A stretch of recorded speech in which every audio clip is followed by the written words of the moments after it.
من که میگم واسش گرون تموم میشه. زیادی تون رفته. آره آخه کدوم آدم عاقل این چیزا رو تو مقالش مینویسه؟ اذیتش میکنن. اذیتش میکنن؟ کاش فقط اذیتش میکردن. بیچارهش این کباب و گوجه بابا زور شد. آقا آوردن اینم کباب و گوجه. من که میگم تا دیر نشده باید بره معذرت خواهی کنه. موافقم. معذرت خواهی تاثیر میکنه. نه تأثیری که نداره ولی خب الان کباب و گوجه رو میزنیم دوره هم یه صفایی میکنی. آخه کیانشون ببین عزیزم یه مقدار تند رفتی. ای بابا یه روز اومدیم یه هوایی بخوریم، چرا ذهنتون رو مشغول میکنید؟ اومدیم جاجرود کباب بخوریم دوره هم ول کنید آقا. آخه قربونت ما با هم رفیقیم همکاریم، من دلم میسوزه برات. من که میگم نباید این سرمقاله رو مینوشتی. حالا که در روزنامه تا بستن خودت میفهمی من چی میگم. تازه اگه جون سالمه در ببری شانس آوردی. آخه قربونت آدم هر چیزی که به دهنش اومد که نمینویسه که. همه ما میدونیم یه سری دارن بخور میکنن. ما که اینجا نشستیم مردم همه در جریانن، ولی هیچ کدوم از ما تو هیچ کدوم از مقاله هامون یا تو هیچ کدوم از روزنامه‌مون ننوشتیم اینا رو. خب شما ترسویی، دلیل نداره هر کاری شما انجام میدی منم انجام بدم. بعدم اصلا مقاله من سیاسی نبوده، مقاله من اقتصادی بوده. من تو مقاله‌ام نوشتم این پولا رو دارن یه جاهایی خرج میکنن که بهتره یه جاهای دیگه خرج بکنن، نه تو اونجا اولیا. همین. آخه قربونت یه مقدار کلیگویی میکردی، برای چی اسم بردی؟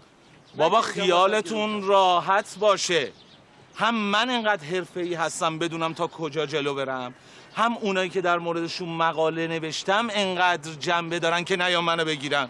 خیالتون راحت باشه، کبابتون رو بخورین، از هوا لذت ببرین، منم اینجا در خدمتتون هستم.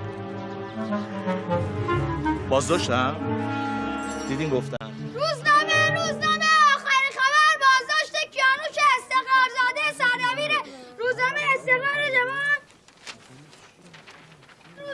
روزنامه آخرین خبر چه خبره؟ قضیه این یارو استقرارزاده چیه؟ صاحب این روزنامه بوده، دستگیرش کردن. گویا ازش شکایت کرده بودن. چه کار کرده بوده؟ ظاهرا توی روزنامه‌اش از به سری کله گنده ها گیر داده که دزدی میکردن. اوه پس آویزونش میکنن. والا چی بگم دیگه، کار این روزنامه نگار است دیگه. هر کی که دزدی میکنه که نباید تو روزنامه نوشت. بازداشت کیانوش استقرارزاده سردبیر روزنامه استقلال جوان ضرر نمیکنه خانم. روزنامه بخر.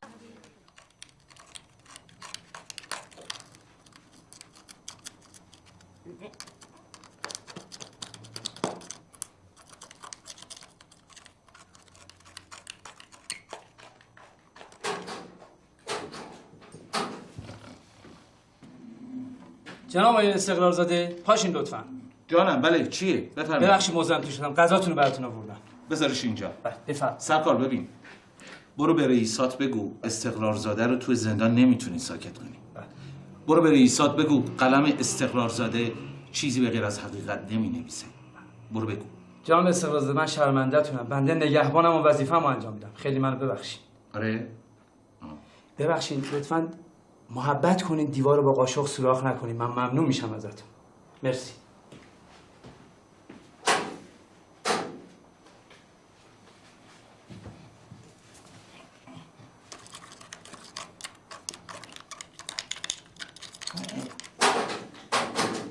آقای استقرارزاده وکیلتون تشریف آوردن.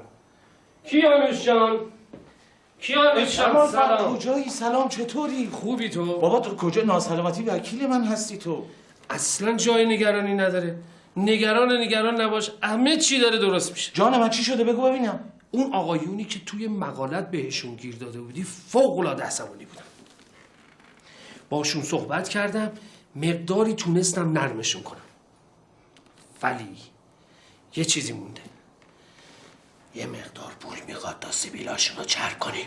چرب کنیم؟ خب چرب کن آقا، چرب کن، من این تو نمونم. خب آخه عزیزم تو که میدونی من وضعم خوب نیست، پول مول تو دستم نیست.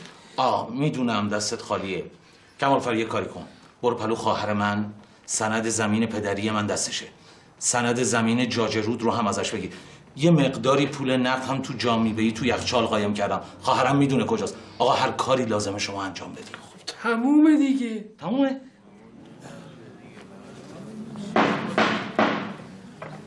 ساکت لطفا. جلسه دادگاه از این لحظه رسمیه. نگهبانان متهمو بیارید.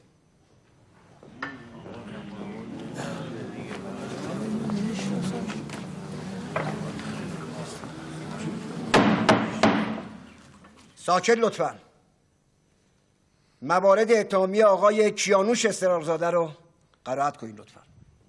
متهم کیانوش استقرارزاده متولد تهران در این دادگاه به جرم نشر اکاذیب، تهمت و افتراء به مسئولان رده بالای مملکت و همچنین تحریک به ایجاد اغتشاش محاکمه شده و باید پاسخگو باشد. موارد اتهامی به شرح زیر می باشد: 1. ایجاد تو که گفتی کار به دادگاه نمیکشه که. درسته؟ به نظر میاد الان تو دادگاهیم. همه چی داره درست پیش میره. چی داره درست پیش میره؟ دارم منو محاکمه میکنم. عرض کردم که درست داره پیش میره. چند نفر آدم مهم رو دیدم گفتن که این دادگاه تشریفاتیه، باید یه جوری جواب مردم رو بدن دیگه. پس مشکلی نیست؟ اصلا مشکلی نیست. تمام سیستم قضایی این مملکت مثل مول تو دستای منه. قربونت برم، ناراحت شده بودم، خیالم راحت کردی. راحت بشه. آقای کیانوش استقرارزاده، بله حاضرم. موارد متهمیتون رو شنیدید؟ نه. بله. پس لطف کنیم به جایگاه متهمین تشریف بیارید. پس گفتین که وابسته به هیچ دسته و هیچ گروهی نیست. نه خیر، من روزنامه نگار هستم. میتونین اینو ثابت کنی؟ این که روزنامه نگارم؟ نه خیر، اینه که وابسته به هیچ دسته ای نیستی. خب اینو که میگم نیستم. اینو الان خودم گفتم نیستم. حالا ثابت کن. آقای قاضی من اعتراض دارم. اعتراض به چی؟ بله؟ عرض کردم اعتراض به چی جانم؟ به اینکه آقای دادستان طوری با موکل بنده صحبت میکنن که مثل اینکه خدای نکرده ایشون متهم هستن. خب موکل شما متهمن دیگه. بشینید آقا. ادامه بدین آقای دادستان. پس گفتین که میتونین ثابت کنی. عرض کردم ثابت میکنم. اگر بخواید حتی من جان مادرم رو هم قسم میخورم. به جون مادرتون؟ آقای قاضی من اعتراض دارم. دیگه به چی اعتراض داری جانم؟ چرا در دادگاهی که مادر موکل من حضور نداره نام مادر موکل من گفته میشه؟ بشینید آقا. اعتراض وارد نیست. بشینید جانم. ادامه بدین آقای دادستان. چی داشتم میگفتم؟ بله، فرمودید که میتونید ثابت بکنید. عرض کردم میتونم ثابت بکنم. علاهده جان مادرم رو هم قسم میخورم. نه آقا، یک دلیل محکمه پسندی بیارید. قسم به جون مادرتون خوردن قبول نیست. من اعتراض دارم آقای قاضی، من اعتراض دارم. دیگه به چی آقا؟ ببینید آقای دادستان برای چندمین بار نام مادر موکل منو به کار میبرن. بشینید آقا. بشینید. اعتراض وارد نیست. آقای استقرارزاده، شما فرمودید که هدفتون از نوشتن این مقاله روشنگری بوده. همینطوره؟ بله، من اصلا منظور بدی نداشتم. مقاله من اصلا سیاسی نبوده. مقاله بنده اقتصادی بوده. بله، آقای قاضی هم همینو خوب میدونن. همینطور هیئت محترمه منصفه کاملا تو جریان هستن. آقای قاضی ملاحظه بفرمایید. این آقای استقرارزاده انقدر انسان نجیب و شریفیه که حد نداره.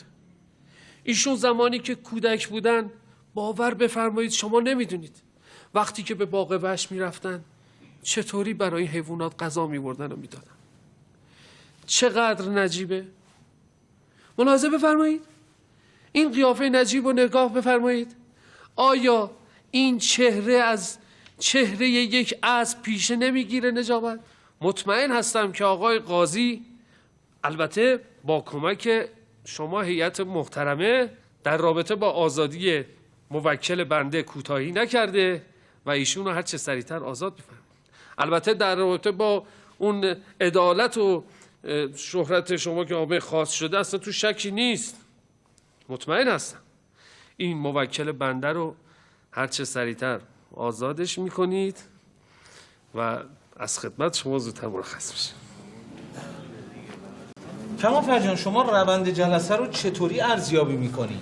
خیلی خوب، خیلی عالی، خیلی مساعد بود. مساعد بود؟ آخه این دادستان یک جور بد اخلاقی به من نگاه میکنه، مثل اینکه با من پدرکشتگی داره. اون همینطوری باید برخورد بکنه. اگر برخورد نکنه که بقیه یه جور دیگه روش حساب میکنه. یعنی اونم؟ تو کمالفر دست کم گرفتی. نه، منظورم اینه که میخواستم بهت بگم که هیئت منصفه هم یک جور بد اخلاق. اونا هم؟ هی برام سوال پیش میاد. عجبه چرا من نفهمیدم؟ آخه اگه قرار باشه که تو بفهمی که بقیه هم میفهمن عزیز دلم. به خاطر اینه؟ عجیبه. هی برام سوال پیش میاد. اصلا تو نگران نباش. تو به هیچ عنوان نگران برنامه نه، همه کارا رو به من سپردی، خیالت راحت باشه. فردا شبم با هم میریم دربند یه کباب میزنیم. بله میزنیم با هم. آقای قاضی دستور دادن برگردیم به سالن. برو خیالت راحت باشه، هیچ اتفاقی میشه. ساکت، لطفا ساکت. دادگاه رسمیه. خب هیئت منصفه پس از ساعتها گفتگو در موارد اتهامی آقای کیانوش استقرارزاده حکم خود رو صادر کرد. لطفا متهم قیام کند. آقای کیانوش استقرارزاده، هیئت منصفه شما رو در تمام موارد اتهامی مقصر شناخته. بر اساس این رأی دادگاه شما با 1 درجه تخفیف محکوم میشوید به تبعید در مناطق دور افتاده و در صورت لزوم اعدام میشید. آقا من اعتراض دارم. اعتراض وارد نیست. آقا اعتراض حق دارم. به جلسه رو اعلام میکنه.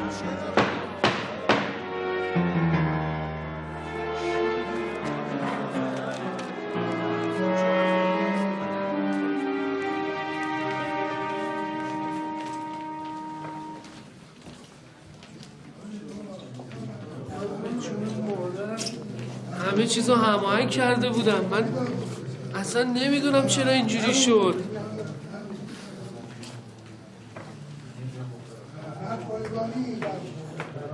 آقای اراده این هاشش خودشه، این نامرده، این همه پول از من گرفته کارا رو انجام بدی، این بود انجام دادنه؟ من که هماهنگ کردم، متهمتونم که تبرئه شد. با چی هماهنگ کردی؟ با کی هماهنگ کردی؟ کجا تبرئه شد؟ این متهم منه که محکوم به تبعید شد. یعنی چی شوخی میکنی؟ آخه من مثل آدم‌ها شوخی کنم؟ اصلا شما به اون کدوم سالن بودی؟ همین سالن شماره 8. من با سالن 7 هماهنگ کردم، با قاضیش و با هیئت منصفه‌اش صحبت کردم. برو ببینیم بابا. آخه با 7 چرا آخه؟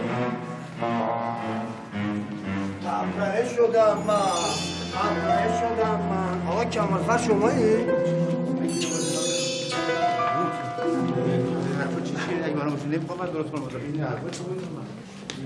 ببین استقرارزاده، این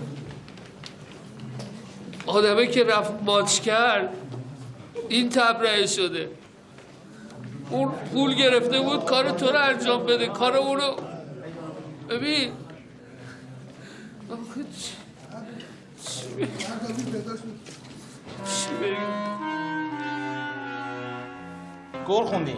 فکر کردی استقرارزاده رو میشه حبس کرد همین راحتی؟ فیف که دیگه اینجا نیستم. وقتی نگهبانه میاد استقرارزاده رو ببره برای تبعید، دلم میخواست اینجا بودم و قیافه‌شو میدیدم.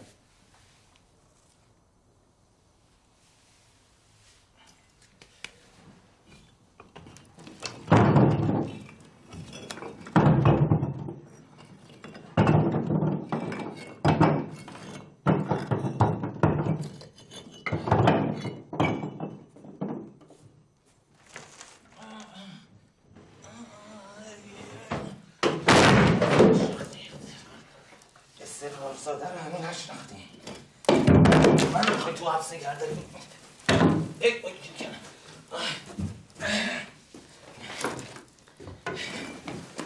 هیچ کی نمیتونه استقرارزاده رو تو حبس نگه داره. حالا بهتون میگم.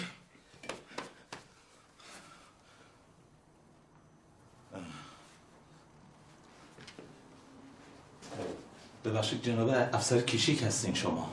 من میخواستم برم دستشویی، نمیدونم اینجا دارم چی کار میکنم. ببخشید شما نمیدونید دستشویی کجاست؟ خستم کردی دیگه. این چه طرز رفتار با یه روزنامه‌نگار با شخصیته؟ من به خاطر این رفتار شما مطمئن باشید ازتون شکایت میکنم. من بیرون داشتم دنبال دستشویی فقط میگشتم. این جرمه؟ نه جرمه؟ بر منو نگاه میکنه. یک لحظه ساکت میشید یا نه؟ ببینید آقای استقرارزاده، بنده از روز اول با شما درست برخورد کردم. کاری نکنید اون روی سگ من بالا بیاد، برم تا صبح آویزونتون کنم. حالا هم لطف کنید ساکت بشینید سر جاتون تا صبح بشه.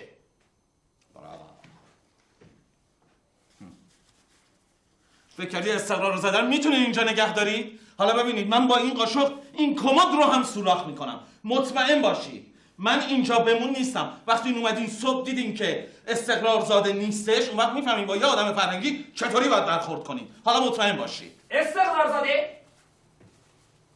بله. چرا در نمیذاری میای تو؟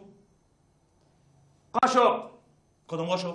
همون قاشقی که قایم کردید. من قاشقی قایم نکردم. تو جیب سمت راستتون. من قاشقی اینجا ندارم. تهمت نزدید. ببخشید. عاقبتش من دیگه این اسمش قاشق نیست، پس اسمش چیه؟ قاشق میزنی چی به من؟ به من میخواین تهمت بزنی؟ قاشق کجا میبری؟ هر زندانی میتونه تو سلولش یه دونه قاشق داشته باشه. روزنامه آخرین خبر کیانوش استقرارزاده به تبعید محکوم شد. روزنامه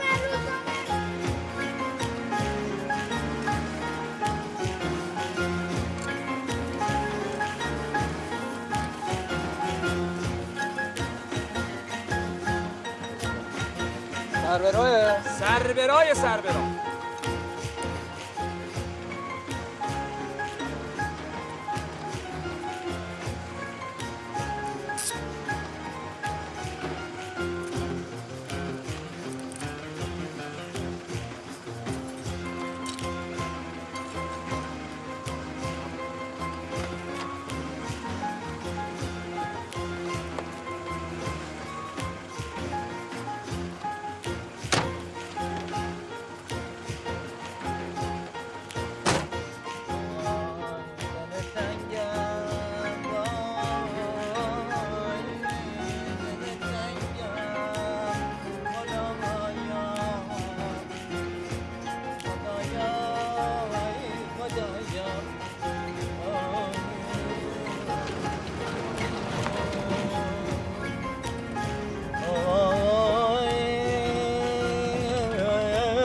روزگار اگر میشه لطف کن استدعا دارم آواز نخونم.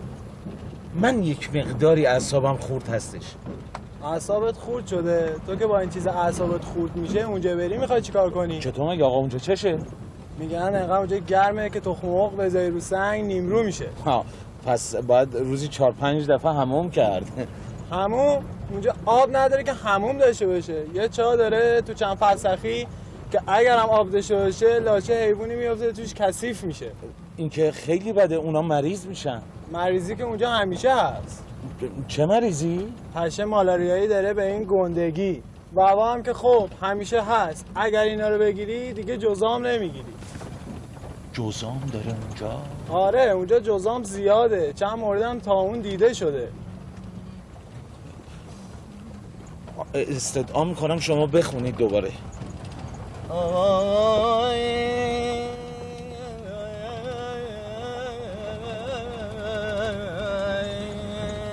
15 میخوام ببخشید. اگر امکان داره یک جایی بیستید من دست به آب برم. یه مقدار جلوتر نگه دار بره دست به آب.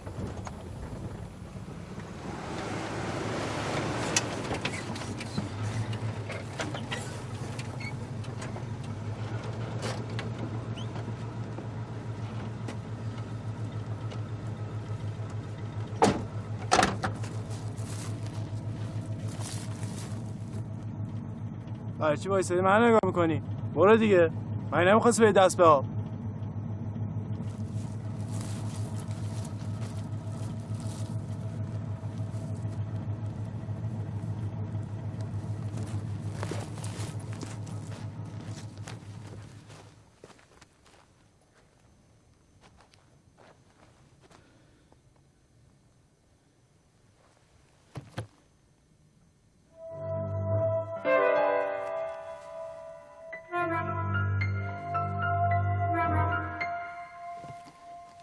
اسلحه هست؟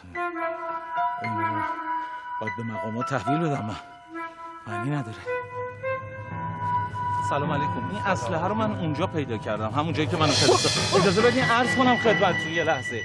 از اونجایی که کار بنده به حوزه فرهنگ مربوط میشه، بنده نیست با اسلحه گرم در انظار عمومی دیده بشم. به خاطر همین واسه اینکه حسن نیتم رو ثابت میکنم این اسلحه رو من میذارم همینجا باشه.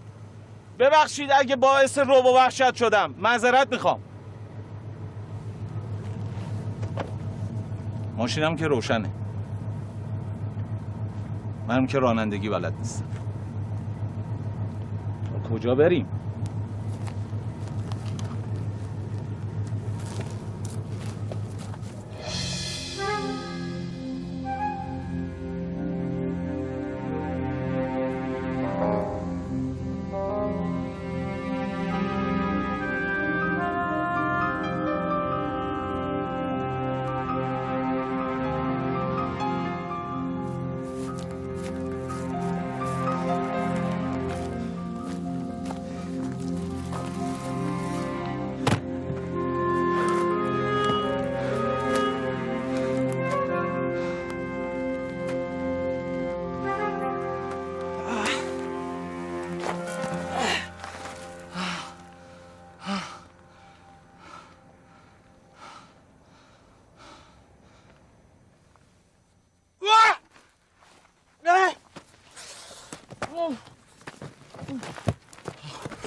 مارنشم زد.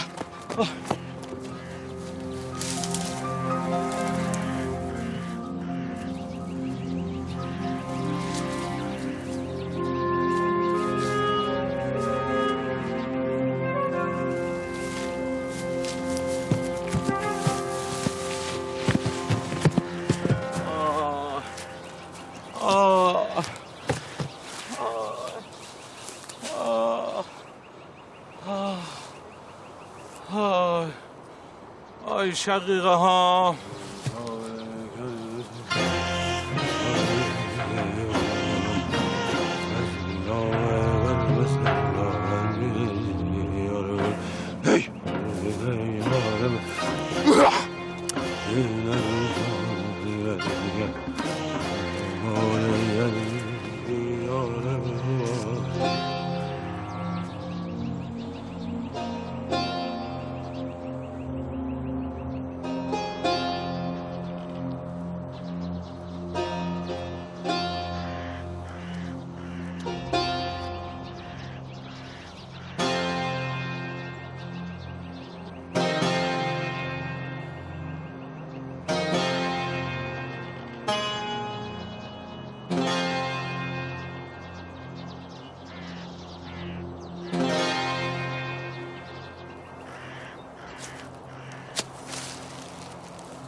او چرا اینجا ماسیدی؟ او کمال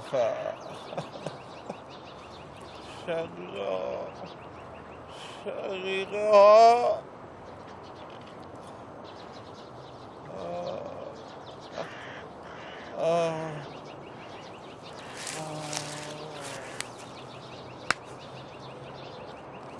یه نشیمنگز زده.